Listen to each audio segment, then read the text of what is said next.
Hello po. Hello po mga Pisces, kamusta po? Kamusta po kayo? Pasensya na, natagalan ng pag-upload. So, hihingi po tayo ng message sa universe kung ano ang naisipahatid sa inyo ngayong buwan ng February. No? Maraming salamat. Pasensya na kung medyo natagalan. Salamat sa pag-unawa. At maraming salamat po sa patuloy na pagsuporta. So, mahingi po tayo ng update kung ano ang maaari or pwedeng mangyari, no? General reading ito, pwedeng mag-resonate, pwedeng hindi. Kunin lamang kung ano yung para sa inyo. At ang iba naman ay, at kung hindi naman ay ibigay po natin sa iba.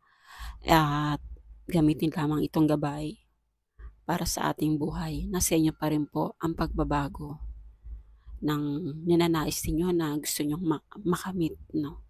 So, simulan na po natin ang mga Pisces.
Okay, Pisces.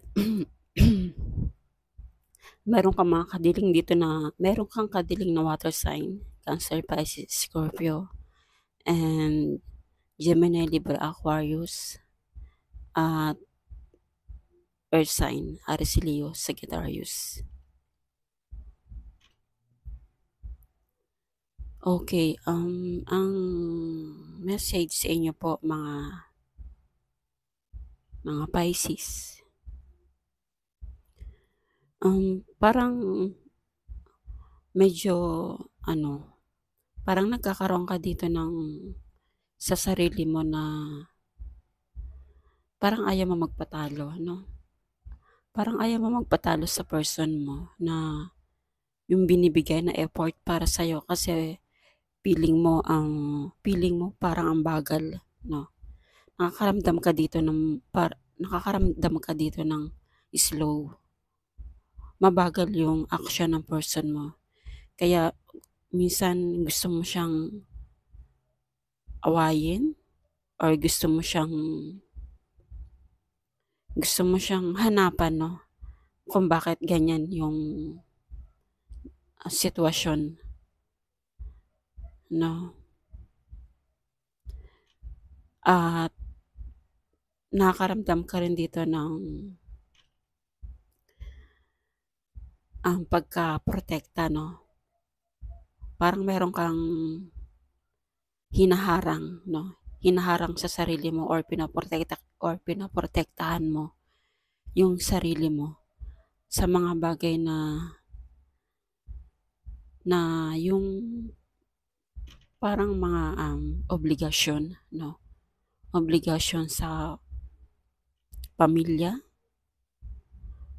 or obligasyon mo sa sarili mo.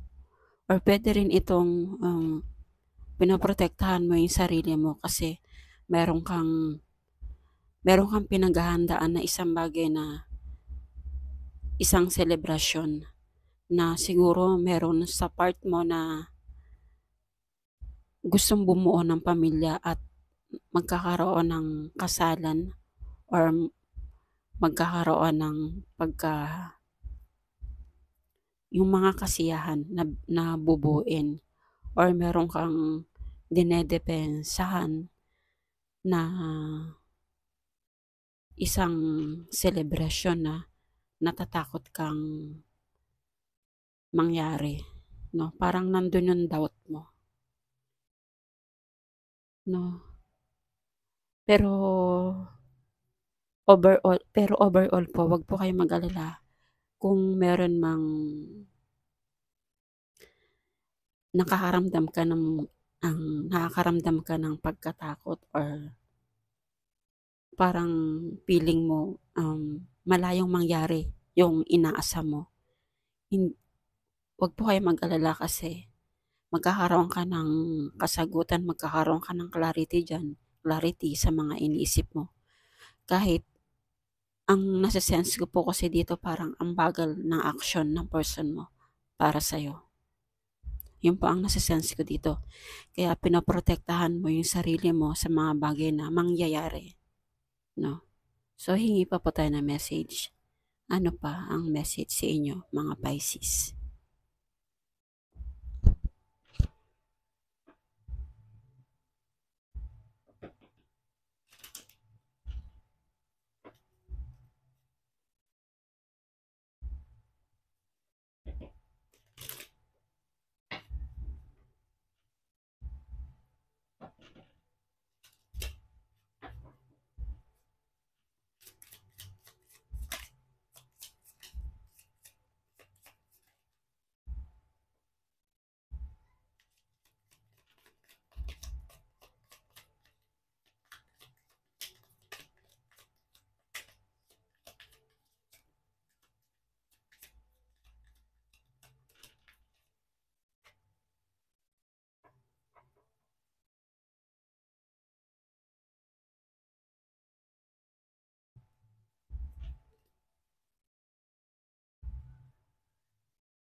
Okay, ay Pisces, 'no?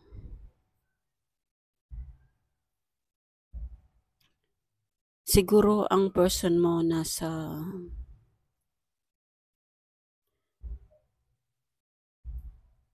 maaaring nasa ibang bansa siya, 'no? Kaya nagkakaroon ka dito ng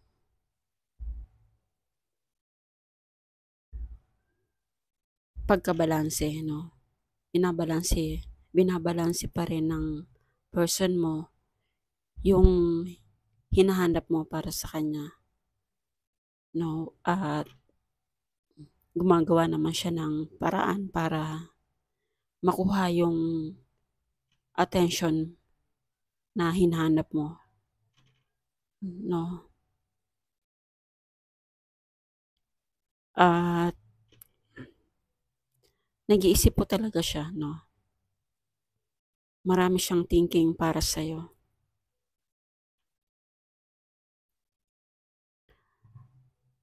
At meron siyang mga iniisip na bagay na na paano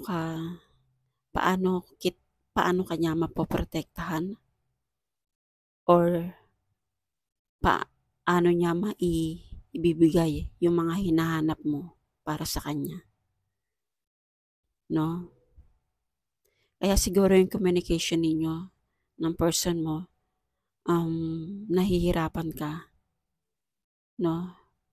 Nandun yung doubt, nandun yung doubt sa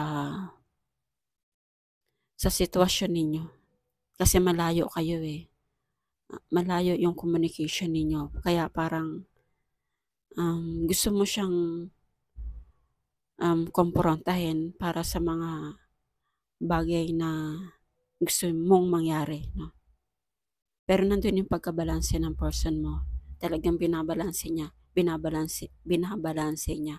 kasi ayaw kanyang magalit at gumagawa naman siya talaga ng paraan para makuha yung attention attention niya para sa'yo or attention mo para sa kanya. Kaya marami siyang iniisip sa'yo dito. So, Cancer, ano pa ang message sa inyo? Ay, sorry po. Galing po kasi ako sa Cancer. Pisces po. Ano pa po ang message sa inyo mga Pisces?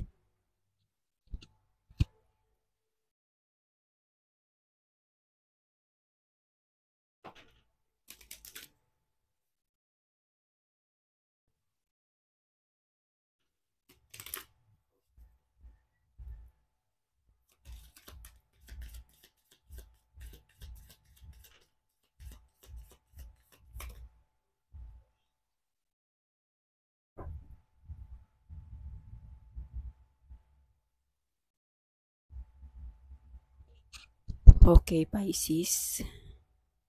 Ang message sa inyo is light. See the light within yourself and everyone else. Ayun nga po, ang nasisense ko po sa iyo dito kanina, mga Pisces, parang nahihirapan kayo sa sarili ninyo. May hinahanap ka, kaya parang nandun yung doubt, no? Nandun yung doubt sa sarili mo, nandun yung pagkatakot. So, ang kailangan nyo po is hanapin nyo po yung liwanag sa iyong sarili, no? Para magkaroon ka ng mga hindi ma-doubt, hindi ka magkaroon ng pagdududa sa iyong sarili. Kailangan mong lakasan, kailangan mong maging matapang, gamitin nyo po yung instinct niyo.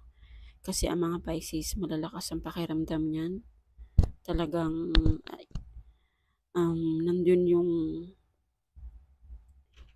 yung thinking nyo, parang naghahalo sa negative at positive. So, gamitin nyo po yung liwanag, liwanag ni universe, liwanag ni Lord, para magkaroon kayo ng magandang kasagutan sa mga iniisip nyo, no? Sa mga iniisip nyo, kung nagkakaroon kayo ng doubt sa person ninyo, ipagdasal nyo po at magkaroon ng magandang kasagutan. Pero ang nasisense ko po dito is magkakaroon naman talaga to ng magandang resulta. Nandun lang yung nagda-doubt lang po kayo sa sarili ninyo, no? So, yan po ang message sa inyo mga Pisces. Thank you po, and God bless po sa inyo.